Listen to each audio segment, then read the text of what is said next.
So here I am in Rome. This is the first of these little films that I've started writing while I'm actually in the place that I'm writing about. Well, I think I'm writing about Rome. Maybe I'm just writing about photos about Rome. I don't know. I think way too much.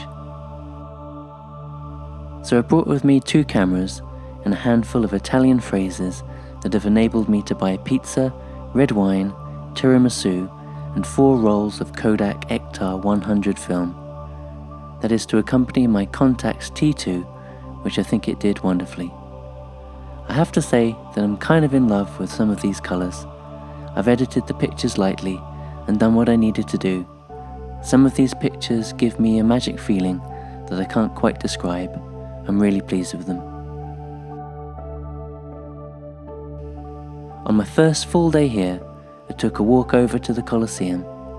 Up until this point, I was quite unsure what I might actually photograph in the city. It's that familiar pressure of being somewhere where there really ought to be pictures taken. My friend described Rome as an outdoors museum, so no pressure taking photos then. Close to and inside the Colosseum, everyone's a photographer. Here you can observe that photography can sometimes become an unthinking scramble for evidence and need to capture everything and take it home with you.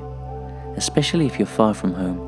The further you are from home, the more you want to capture and take back with you. However, I know I enjoy photography most when it's the opposite, quieter, calmer, and happily letting some things go. Feeling that way, I couldn't help but turn my back on the Colosseum when I arrived to see what else was happening around it.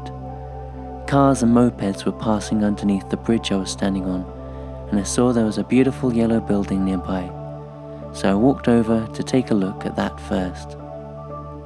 The outside was a subtle, distressed yellow. I felt inspired and took a few pictures. It was quite an overcast day. I bet it looks more beautiful in the sunshine. Still, I was fascinated by it. The whole trip was such a relaxing time, and photography was part of that. It was a kind of meditation.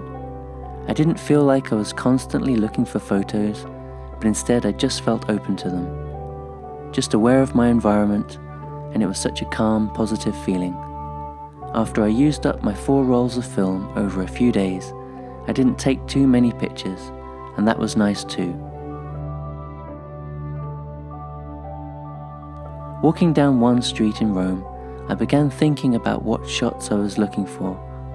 I began thinking of Ansel Adams and William Eggleston for some reason. This is so simplistic, I know, but I thought that Ansel Adams was a photographer for people who weren't there. What I mean is, you've not been to the Yosemite National Park? Here's what it looks like. Photographed beautifully, of course, but here's what it looks like. And Eggleston is a photographer for people who are amongst everyday beauty, but just don't notice. Ansel Adams says this is a beautiful place, you should go. William Eggleston says there's beauty all around you, you should maybe take a look. I guess it's a strange thought to have had in Rome. It's a beautiful city, you should go. But don't miss the little stranger things too.